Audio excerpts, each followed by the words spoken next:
Welcome, friends. Today, we are doing another fragrance review. It is unbelievable. And that review is of Rien by Etat Libre d'Orange. Now, this fragrance comes with a bit of a reputation. And that reputation is of it being massive. And it is massive.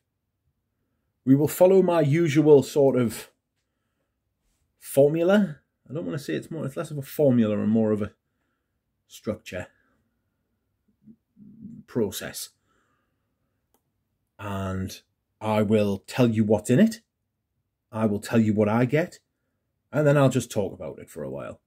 Tell you how it makes us feel. So, I will first give you some facts about it. And so it was released it was released in 2006. And the nose behind the fragrance is Antoine Lee. Spelled Lie, which is lie in English, but is actually pronounced Lee, I believe. I hope it is. Sorry, Antoine. Now, this fragrance was released by a bit of a... They're not a strange brand. They make artistic stuff. They make different stuff. Like, it's a good brand to get into if you want to smell perfume that doesn't smell like everything else smells. Excuse me whilst I hydrate. There is a lot to be said for Etat Libre d'Orange as a brand. They do very interesting stuff. And it's usually really well made. With a good quality of ingredient. I don't want to say the greatest ingredients, but a good quality ingredient. You can still find them on discounters as well. Here's the bottle with the sticker spread over half. I quite like that. This is a newer bottle. The older bottles don't have this imprinted cap. And I don't think they have Etat Libre d'Orange, but I really like that. I really like that. That's really good for like itching your hand. You can rub that on, so you probably strike a match on that if you were quick enough. Like can you see it there? It's like imprinted into the glass. I love that. That's really good. So that's the bottle. I will read you the ingredients. So in it, according to the brand, is incense, rose, cistus, oak moss, patchouli, amber, cumin, black pepper, and aldehyde. Again, the nose is Antoine Lee. Fragrantica's got a couple of extra notes in there, like labdanum and styrax and iris. But you know, I'll come on to that. I'll tell you what I get. So, Rien. Incense, massive incense in it, huge. Apparently Eugene told me that apparently the owner of Etat Libre d'Orange had kept telling Antoine Lee to like up some of the ingredients, make it more and more outrageous. You can see he's doing the hand movement in the Kritzia bottle there. So I'm doing this up. I kept holding him like up the incense, up the leather. And Antoine Lee eventually had to turn around and say, look, I can't do it anymore. I can't up them anymore. Otherwise it's going to fall apart. It's got that sort of pitch to it. What else do I get? I get the aldehyde, definitely. Very aldehydic, but not necessarily in like a sunshine sort of way or like a fresh note. It's got this, gives it this sheer quality to it. Very, very tight, very shiny. Taut. You know, like clenching your teeth. Like, imagine you had like the whitest teeth and then I had some varnish on it. And then you were clenching them and rubbing them together. There's almost a high-pitched sort of like screechy value to it. I get black pepper. I get the cumin. Patch, sort of. I get the patchouli, sort of. I don't get rose. I imagine the rose is just in there to stop it from turning into like pure death. And just add a little bit of sweetness. But the big notes I get are the incense, the aldehyde, and probably the black pepper. There's leather there as well, definitely. A little bit of amber in the dry down too. Oh, it's so outrageous. It's so strange. You should really smell this at least once. So, this fragrance, immediately the first time you smell this, if you come to this fragrance new in the hobby, you will be frightened. As I was frightened when I first smelled it. I was like, wow, what is that? I remember hearing about this on Christo's channel and being like, what? That is bonkers. And he was like, it smells, what? How did he describe it? I'm sure he described it on like him and Eugene on a stream, and they were like, oh, imagine somebody's got like some bandages and then dip them in like disinfectant, you know, like TCP, emollient sort of stuff, and then like just set fire to a massive heap of it. And that's sort of what it smells like. And I was like, wow, that sounds strange. And I eventually went and got myself like a sample of it. And I was like, oh, I think I got a sample off Greggy Boy, actually. Quite a big one, like a 5ml. And I used it all. And I was like, that's bizarre, isn't it? That's really strange. I like that. I like how strange that is. I've never smelled anything like that before. This was before Gucci Guilty Absolute came along. And I smelled it and I was like, wow, this is brilliant. Oh, well, no, I sort of came to the conclusion it was brilliant. You know, it was scary at first, and it is scary, especially at first. It's got that outrageous smoke, but at the same time, it's got that sheer, like really tight. You imagine like a skin tight, like tighter than a wetsuit, you know, like really, really, like you've put on a wetsuit that's like far too small, you know, and it's like almost constricting. It's got that kind of vibe to it, you know.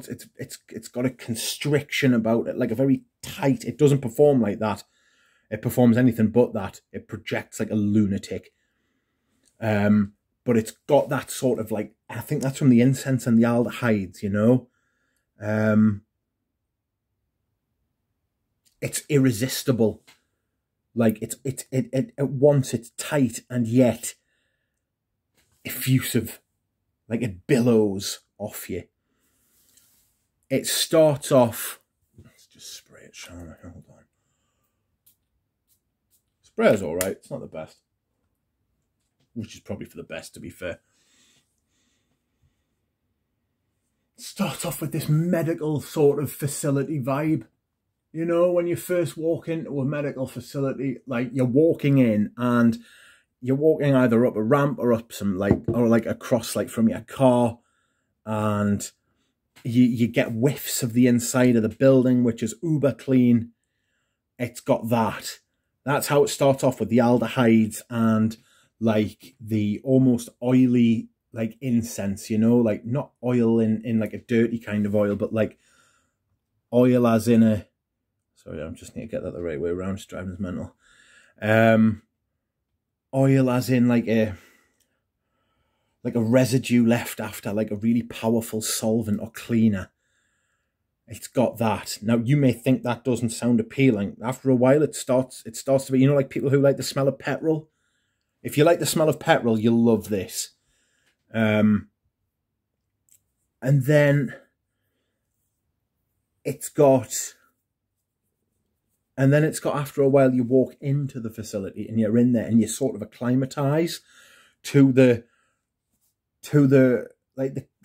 sheer cleanliness, and then after a while it starts to feel as though everything was like cleansed by fire, as the smoke becomes much more apparent. This is all from the incense. The incense according, it's absolutely brilliant. Like, it's genius. Because it smells clean, excuse me whilst I hydrate. It's very clean at first, and then it's all of a sudden altogether smoky. And you're like, what on earth is going on here? You get the smoke from the leather and you get the smoke from the incense. If you can imagine the aldehydes as like an introduction. The aldehydes and then the aldehydes and the incense. And the aldehydes sort of like go away and you acclimatise to the aldehydes, but then the incense is there, like the smoke. And like the cleanliness of the incense, you know, like it's sort of like when you smell incense, you almost get like a painful cleanliness. It's like that. And then you get the leather. And the leather is like, it's like a welcome relief from what feels it's making your face melt. If you overspray this, there's a very good chance you'll actually die. It is too much, like more than 3 or 4. I mean, even this is like a reformulated version. It's 2022 when I'm filming this. And this was released in 2006. The original must have been insane.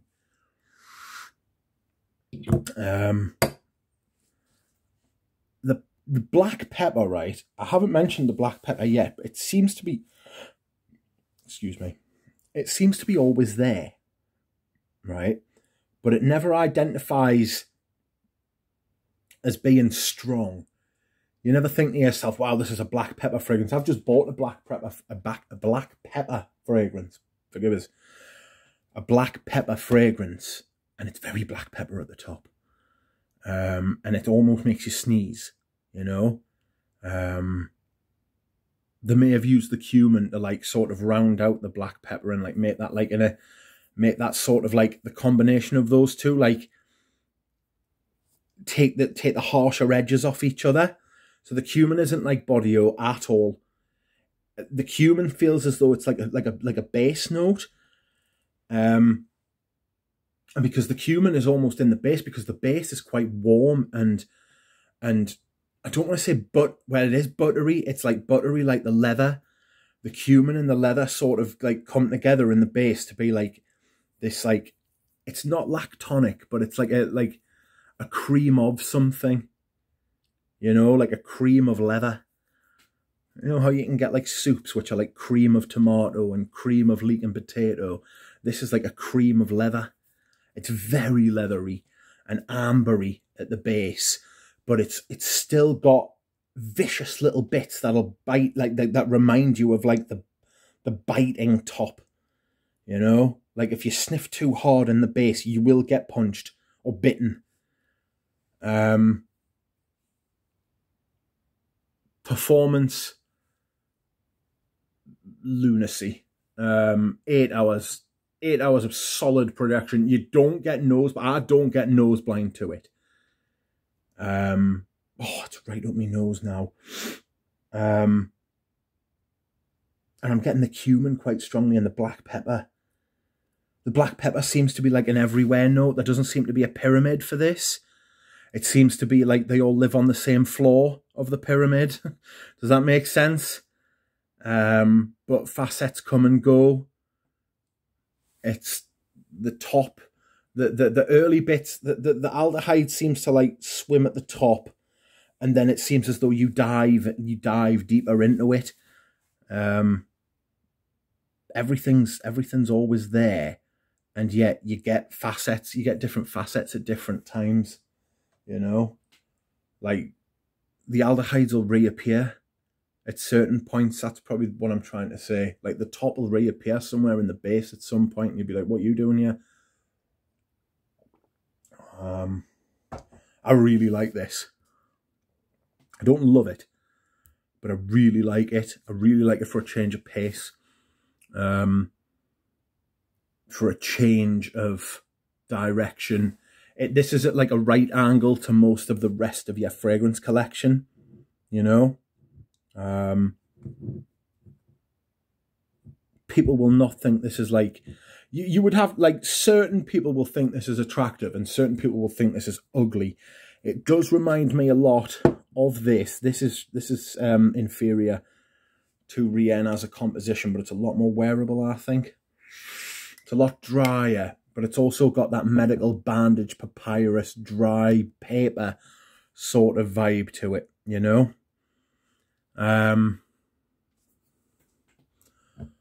I recommend you sample this. Don't blind buy this.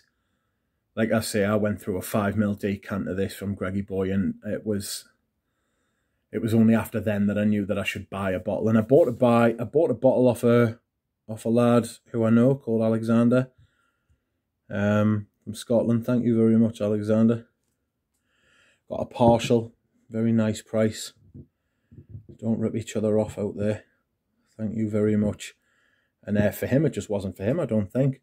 He just couldn't get away with it, and no judgment at all. Like, I don't blame him for like feeling like that at all. Like, there are plenty of fragrances I'm like that with, but this is just absolutely bonkers. You could not wear this in the heat. In the heat, this would be impossible. Headache territory. In the cold, it's absolutely fantastic. And it's deepest January at the minute. And I really enjoy it.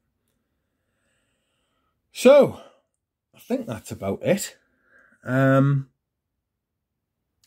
Please let me know if you have smelled this. I was going to read the blurb. Should I read the blurb? Yeah, go on, I'll read the blurb. So the blurb. Nothing is everything. Do not believe what you first see.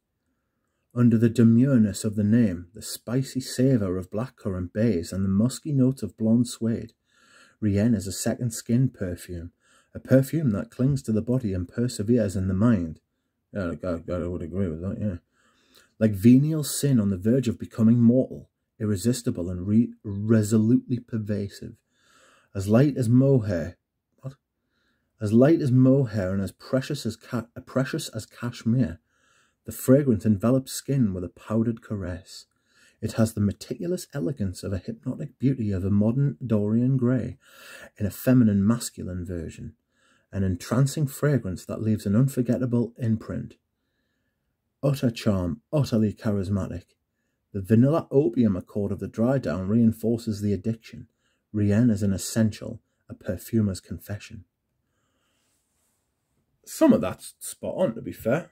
Some of it I just don't understand, but there we are. The vanilla opium accord. Now, I say the vanilla opium. Like I said at the bottom, it's quite buttery. You know, so maybe that's where I'm getting that from. But anyway, I'll have to stop smelling. That's gonna blow us away if I'm not careful. Thank you for watching. I hope you have enjoyed this review. Please let me know what you think. Thanks very much. See you later.